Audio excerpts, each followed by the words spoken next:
Okay guys, final exam review. So let's start out with number 1. It says use the left Riemann sum, which is an approximation by rectangles with left endpoints, with 4 intervals to approximate the value of this integral. So the first thing I would do is just kind of think about my interval and how I'm going to break that up into 4 separate rectangles. So I just kind of sketch it out and say, here's 1, I'm going up to 13. So 1, 2, 3, 4, 5, 6, 7, 8, 9, 10, 11, 12, and 13. So from here to here, I have to have 4 intervals. So I'm looking for 4 rectangles. So I'm going to break it up like this.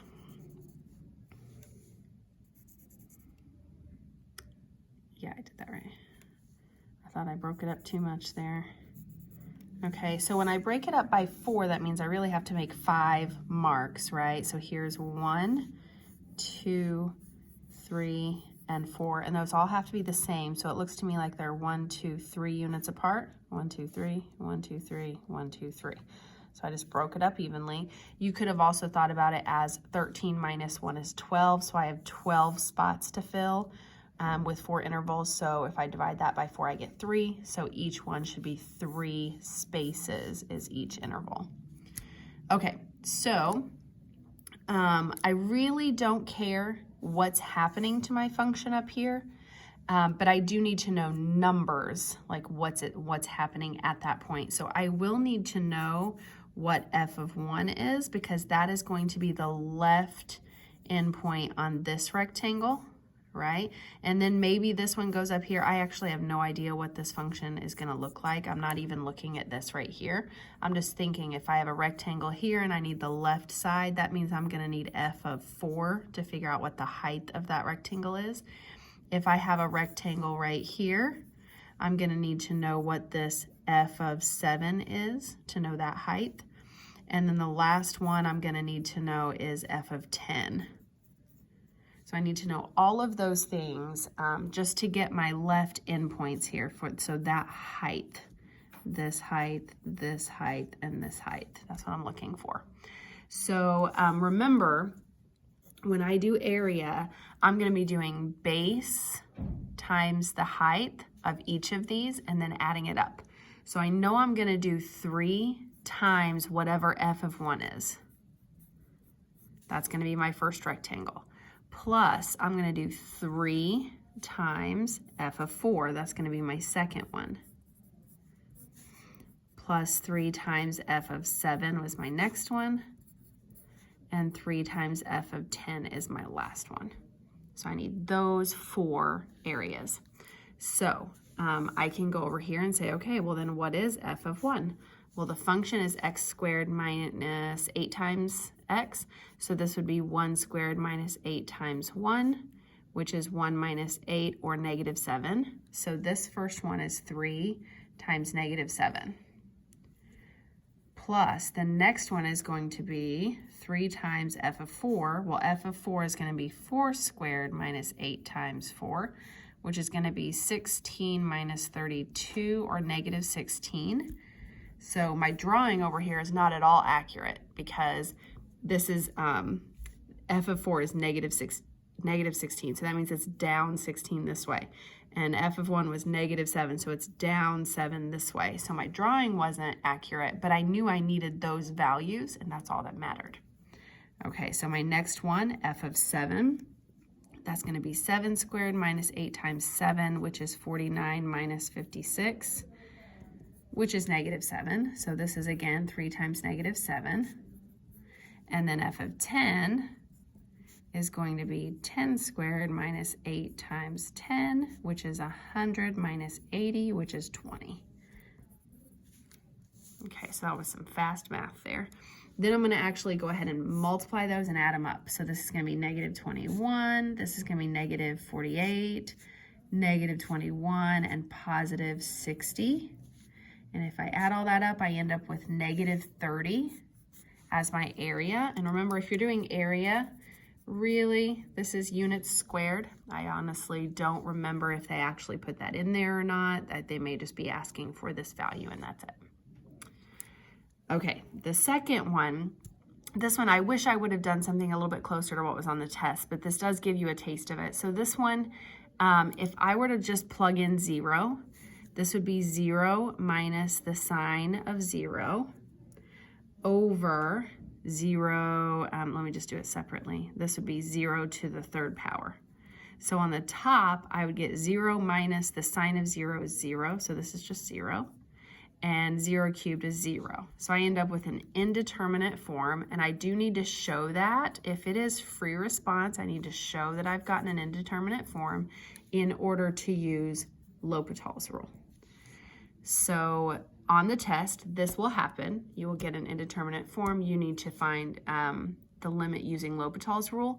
This one, it doesn't work right away. So let me show you what happens. If I use L'Hopital's rule, the derivative of x is 1, so this is still a limit as x approaches 0 of, I'm going to do the derivative of the top, which is 1, and then minus the derivative of sine is cosine, over the derivative of the bottom, which is 3x squared. And if I were to plug 0 into those, this would be 1 minus the cosine of 0, which is 1 minus 1, or 0. And this one would be 3 times 0 squared, which is 0. So again, I end up with an indeterminate form. That does not happen on the test. On the test, you get an answer and you can just stop there. This one I have to keep going. So if this ever happens, you just keep going doing L'Hopital's rule over and over again until you finally get an answer or something that's not an indeterminate form. So the derivative of 1 is nothing. The derivative of negative cosine would be positive sine of x over 6x would be this derivative. Plug it in, I end up with the sine of 0, which is 0. Plug this in, I get 6 times 0, which is 0, which again is an indeterminate form. I was really checking to see if you knew how to do L'Hopital's rule on this one. All right, so let's do it again. Okay, so this time the derivative of sine is cosine, and the derivative of 6x is 6. If I plug 0 in, I get the cosine of 0, which is 1.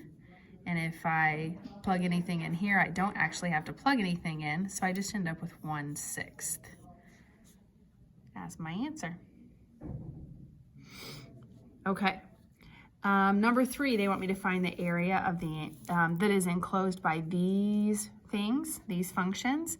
And it says the given functions do not intersect in the interval. So they're just trying to like let you know, hey, yeah, you're going to graph these. No, it's not going to be perfect, but you're finding the area that's enclosed by those. So let me do these two first. So 1, 2, 3. I know I've got x equals 1 and x equals 3. So I've got those two vertical lines. And then I've got this line. So this is a y-intercept of 3. And then a slope of 1. So up 1 over 1. Up 1 over 1. Up 1 over 1. So I've got this line going through here. And then I also have this quadratic, negative x squared, which means it starts at 0, 0, and it opens downward. You could plug in numbers here to see. So if I plug in 1, I get -1. So 1, -1, which means I also get -1, -1.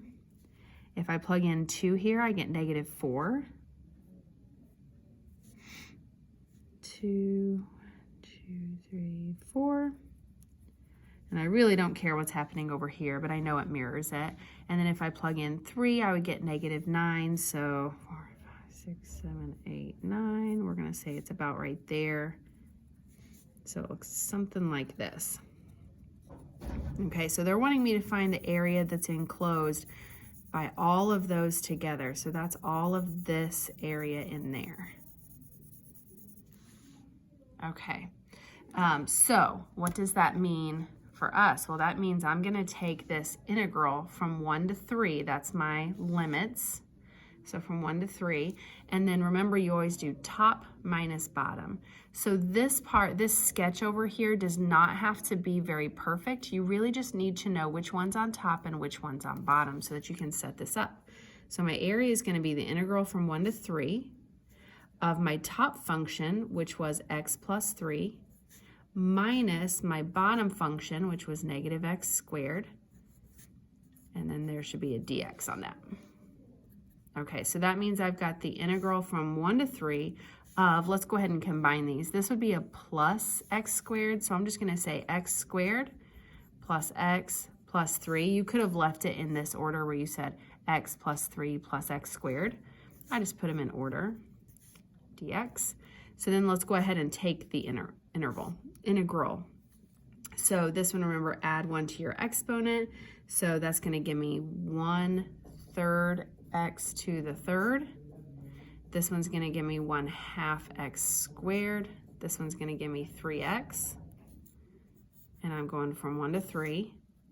So that's going to be 1/3 times 3 cubed plus 1/2 times 3 squared plus 3 times 3 minus 1/3 times 1 cubed plus 1/2 times 1 squared plus 3 times 1.